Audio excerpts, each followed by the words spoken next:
वह लड़का बहुत ही होशियार और स्वस्थ था, लेकिन पता नहीं क्या हो गया था। वह अपने जीवन का मकसद भूल चुका था और एक अजीब सा पागलों जैसा जीवन बिता रहा था। वह दिन भर अपना समय बर्बाद करता, सोता रहता और बेकार कामों में उलझा रहता। ऐसा लगता था जैसे उसके जीवन का कोई अर्थ ही नहीं रह गया हो। अजीत एक होनहार नौजवान था, पर पिछले कुछ महीनों से वह एक अजीब सी लापरवाही का शिकार हो गया था। न उसे समय पर नहाने की चिंता थी, न ही खाने की। कई गंदी आदतें उसने अपना ली थीं और अपनी जिंदगी में कुछ भी विशेष करने की बजाय दूसरों के मामलों में ही उलझा रहता था। दिन का ज्यादातर समय अपने गांव के लोगों की बातों और उनकी जिंदगी में खामियां निकालने में बर्बाद करता था। उसे इस बात की बड़ी दिलचस्पी थी कि किसका बेटा क्या कर रहा है, किसका काम क्यों नहीं चल रहा है, किसका घर कैसे चलता है आदि। अजीत के माता पिता, दोस्त और गांव के बड़े बूढ़े कई बार उसे समझाने की कोशिश करते, अजीत खुद पर ध्यान दे, दूसरों की जिंदगी में ताका झांकी करना छोड़। जो लोग मेहनत कर रहे हैं उनके पास खुद की जिंदगी संवारने का समय नहीं है। अगर तू भी खुद पर ध्यान देगा तो तेरी जिंदगी भी बेहतर हो सकती है। लेकिन अजीत को यह बातें बेकार की नसीहतें लगती। उसे लगता था कि वह तो सही है और बाकी लोग बस उसे समझ नहीं पा रहे हैं। उसने अपने हालातों को अपना भाग्य मान लिया था और अपनी ही दुनिया में मस्त हो गया था। एक दिन अजीत यूं ही जंगल की तरफ निकल गया। जंगल में एक पुराना रास्ता था जहां जाकर वह अक्सर अकेले वक्त बिताता था।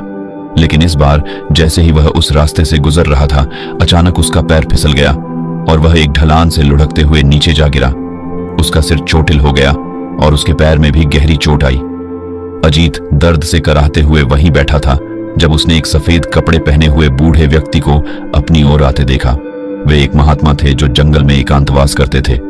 महात्मा ने उसकी हालत देखी और उसे सहारा देकर उठाया। उन्होंने बड़े ही प्यार से उसकी चोट को देखा और कहा, बेटा, यह चोट तुम्हें कुछ सिखाने के लिए है। क्या तुम जानना चाहोगे? अजीत ने बड़ी कठिनाई से सिर हिलाया। उसकी आंखों में पश्चाताप और आशंका के मिश्रित भाव थे। महात्मा ने मुस्कुराते हुए उसे वहां पास के एक चबूतरे पर बैठाया और बोले, तुम्हारी जिंदगी में क्या चल रहा है यह समझने के लिए मैं तुम्हारी हालत देखकर ही बहुत कुछ समझ सकता हूं। लेकिन मैं चाहता हूं कि तुम खुद बताओ, क्या तुम सच में अपने जीवन से खुश हो? अजीत ने सिर झुका लिया और अपने दिल की बात कहने लगा। उसने अपनी आदतें, अपनी लापरवाही, दूसरों की जिंदगी में बढ़ती दिलचस्पी और अपने अंदर की बेचैनी सब कुछ बताया। महात्मा ने बड़ी गंभीरता से उसकी बातें सुनी।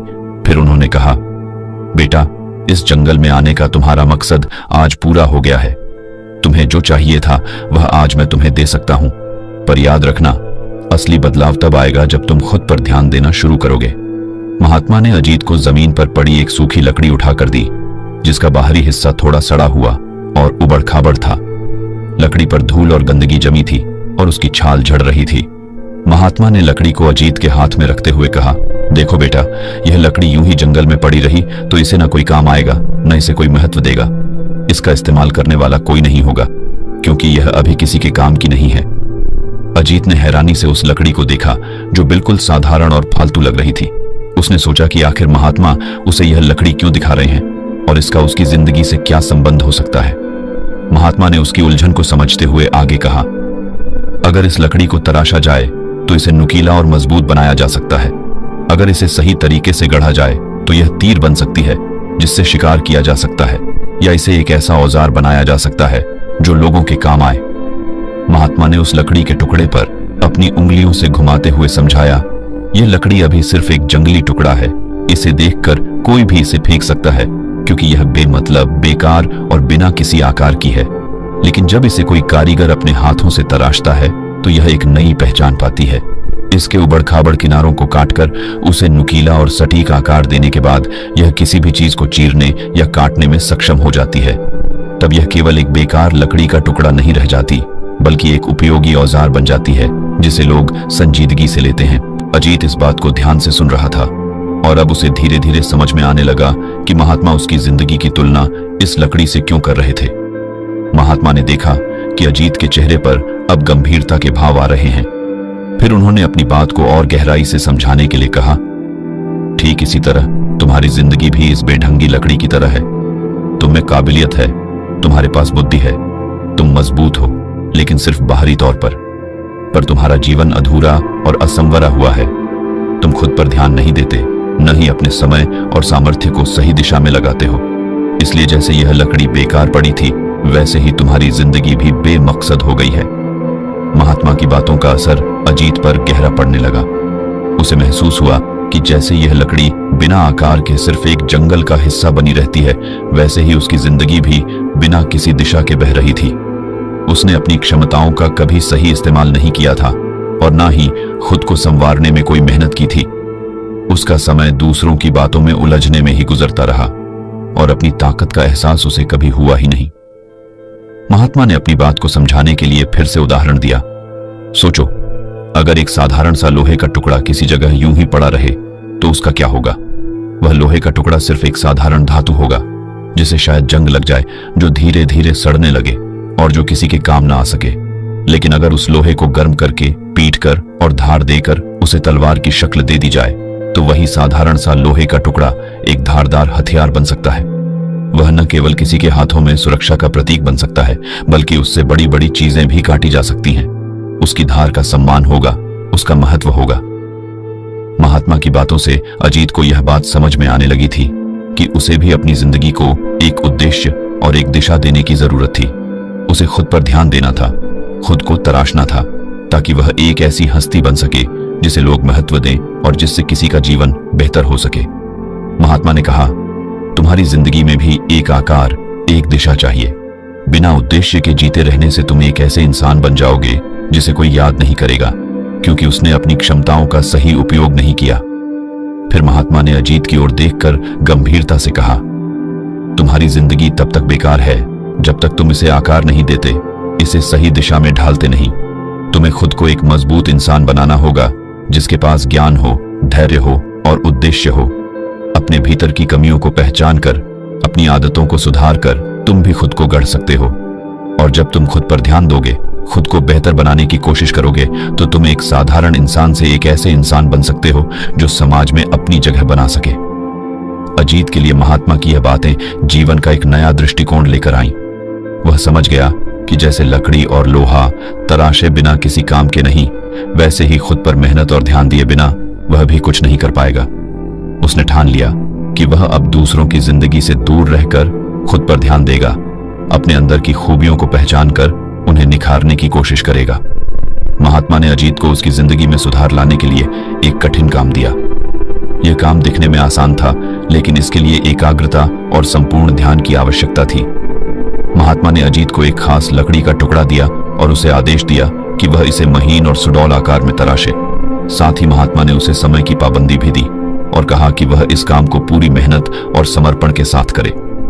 अजीत ने उत्साह से काम शुरू किया, लेकिन कुछ ही समय बाद उसका मन इधर उधर भटकने लगा। कभी वह सोचता कि गांव के लोग क्या कर रहे होंगे, कभी उसे अपने दोस्तों की बातें याद आती, तो कभी वह आसपास की आवाजों की ओर ध्यान देने लगता। उसकी एकाग्रता भंग हो गई और उसका मन हर ओर दौड़ने लगा। वह काम तो करता रहा, लेकिन उसका ध्यान पूरी तरह से काम पर नहीं था। वह लकड़ी को सही ढंग से तराशने की कोशिश करता, पर ध्यान भटकने की वजह से उसका हाथ फिसल जाता और काम बिगड़ने लगता। आखिरकार लकड़ी का टुकड़ा सुडौल होने के बजाय असमान आकार का रह गया। अगले दिन जब महात्मा आए और उन्होंने अजीत का काम देखा तो वे नाराज हो गए। उन्होंने कड़ी आवाज में कहा, अजीत, यह क्या किया तुमने? तुमसे एक साधारण सा काम नहीं हो सका। जब मैंने तुम्हें यह काम दिया था तो कहा था कि इसे पूरे मन से करना, पर तुमने इसमें दिलचस्पी ही नहीं दिखाई। तुम्हारा मन इस काम में नहीं था और इसका नतीजा यह हुआ कि तुमने इसे अधूरा और बेमतलब बना दिया। महात्मा की डांट से अजीत को झटका लगा। उसने धीरे से कहा, महात्मा जी, मैंने कोशिश की थी, लेकिन मेरा ध्यान बार बार भटक जाता था। मैं काम को पूरा करने की कोशिश कर रहा था, पर मेरा मन कहीं और लगा रहता था। महात्मा ने गहरी सांस ली और गंभीरता से कहा, यही तो तुम्हारी समस्या है अजीत। तुम्हारे पास शक्ति है, तुम काम कर सकते हो, लेकिन तुम उसे पूरी एकाग्रता के साथ नहीं करते। अगर तुम्हारा मन उस काम में नहीं होगा तो तुम उसे अच्छे से पूरा नहीं कर पाओगे। जीवन में कोई भी काम हो, अगर तुम उसे आधे अधूरे मन से करोगे तो नतीजा भी अधूरा ही मिलेगा। महात्मा ने आगे समझाते हुए कहा, जब तुम किसी काम में अपने मन को पूरी तरह से नहीं लगाते तो तुम्हारी ऊर्जा बिखर जाती है, ध्यान बंटा हुआ रहता है और इस वजह से तुम अपने काम को कुशलता से नहीं कर पाते।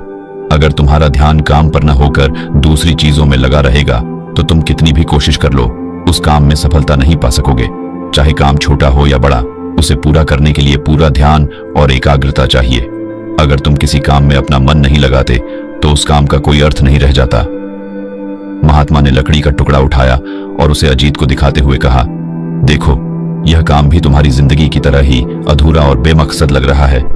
तुम्हारे ध्यान की कमी ने इसे असमाप्त और बेढंगा बना दिया। यदि तुम इसी तरह अपने जीवन के हर काम में अधूरापन लाओगे तो तुम्हारा जीवन भी इसी लकड़ी के टुकड़े जैसा बेकार और बेढंगा बन जाएगा। महात्मा की बातों का असर गहरा पड़ा। अजीत ने महसूस किया कि उसके हर असफल प्रयास की वजह उसकी ही लापरवाही और ध्यान की कमी थी।